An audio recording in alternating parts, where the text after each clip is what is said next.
कबीर योग के अंग 5 हैं। योग मानी भक्ति, भक्ति के 5 अंग हैं।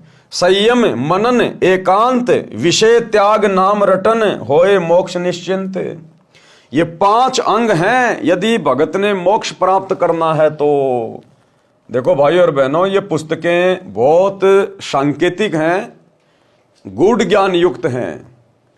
ये जीने की राह पुस्तक केवल अब ढंग से पढ़ाई जा रही है। अभी तक सतगुरु रामपाल जी के किसी भी भगत ने इस जीने की राह पुस्तक को अपने जीवन में धारण करने के लिए नहीं पढ़ा। हो सकता है किसी ने इसको पूरा भी नहीं पढ़ा होगा, 10, 15, 20, 25 पेज पढ़ के साइड में रख दिया होगा, क्योंकि ये ऐसे समझ में नहीं आएगी जब तक परमात्मा की दया नहीं होगी, ठीक का समय नहीं आएगा। तो अब ठीक का समय आ रहा है। पिछले 6-7 महीने से परमात्मा ने दास को इसी सेवा में लगा रखा है। ये पुस्तक भगत भाई बहन दिन रात बांटते रहते हैं, 20 रुपए में जीने की राह, 20 रुपए में जीने की राह, लेकिन खुद भगत भाई बहन इन पुस्तकों को नहीं पढ़ते, और पढ़ेंगे तो उनके समझ में नहीं आएगी। वो गुरुदेव के कर कमल से लिखित शब्दों के पीछे के भाव को पकड़ नहीं पाएंगे, समझ नहीं पाएंगे। तो गुरुदेव ने साध संगति पे दया बख्शी है। अब देखो ये कितनी अनमोल पुस्तक है। लगभग 22 वीडियो, आज हमारा 22वां वीडियो है। अब बताइए प्रत्येक वीडियो में कितनी गहरी गहरी बातें हमें समझने को मिल रही हैं, हमारे अंदर कितना परिवर्तन आ रहा है।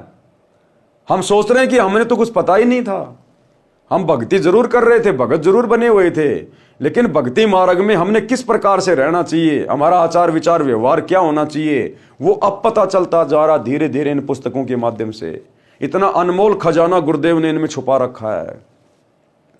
तो कहने का मतलब है दुनिया को भी ज्ञान बांटो, दुनिया को भी पुस्तकें बांटो, लेकिन यदि हम अपने गुरुजी के ज्ञान पे पहले अमल करेंगे तो हमारे द्वारा बांटा गया ज्ञान, बताया गया ज्ञान भी अन्य व्यक्तियों पर असर करेगा। तो अब वो ठीक का समय आया है, तो परमेश्वर धीरे धीरे इन पवित्र पुस्तकों के ऊपर वीडियो बनवा रहे हैं। तो गुरुदेव कहते हैं यदि आपने मोक्ष प्राप्त करना है इसी कलयुग की बिचली पीढ़ी में, तो आपने 5 चीजें बहुत ही ध्यान से अपने दिमाग में बैठा लेनी चाहिए। कौन कौन सी? भक्ति के 4 आवश्यक पहलू हैं। संयम, यानी प्रत्येक कार्य में संयम बरतना चाहिए। हर कार्य में भगत को संयम बरतना चाहिए। खाना खाने में संयम बरतना चाहिए। आवश्यकता से ज्यादा खाना खाएंगे, पेट भर भर के खाना खाएंगे, भूख नहीं है फिर भी खाना खाएंगे, टेस्ट के चक्कर में, मीठे के चक्कर में हमारा भजन नहीं बन पाएगा, शरीर टूटेगा, अंगड़ाई लेगा, नींद आएगी, श्वासें ढंग से ऊपर नीचे नहीं ले पाएंगे, तो सतनाम का जाप क्या खाक करेंगे। तो परमात्मा कहते हैं भगत ने भोजन करते समय, खाते पीते समय संयम रखना चाहिए। इतना ज्यादा भी मत खाओ कि भक्ति ना हो पाए, और इतना थोड़ा भी मत खाओ कि बार बार हमारे को भूख की याद आती रहे। फिर गुरुदेव कहते हैं धन के संग्रह करने में भी भगत को संयम बरतना चाहिए।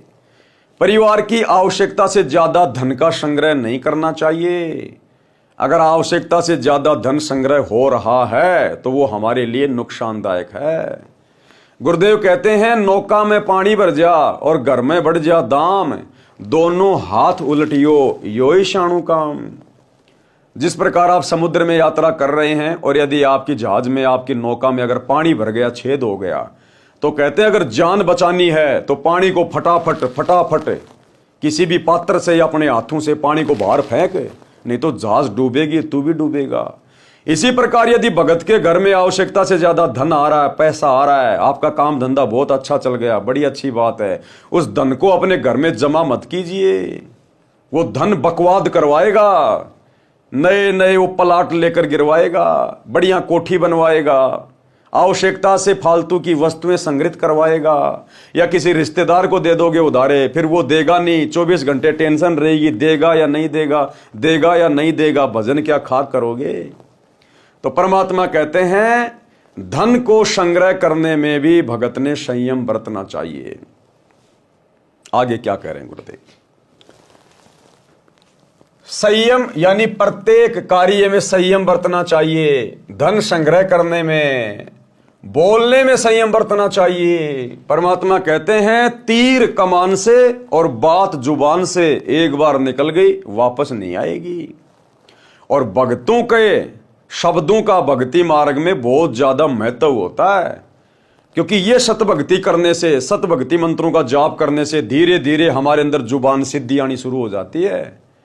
हम यदि कुछ बातें बोल देंगे, किसी को आशीर्वाद दे देंगे, किसी को कोई गाली गलौज कर देंगे, या किसी का कोई मतलब बुरा बोल देंगे, बद्दुआ दे देंगे, तो उसके ऊपर हमारे शब्दों का असर हो जाएगा।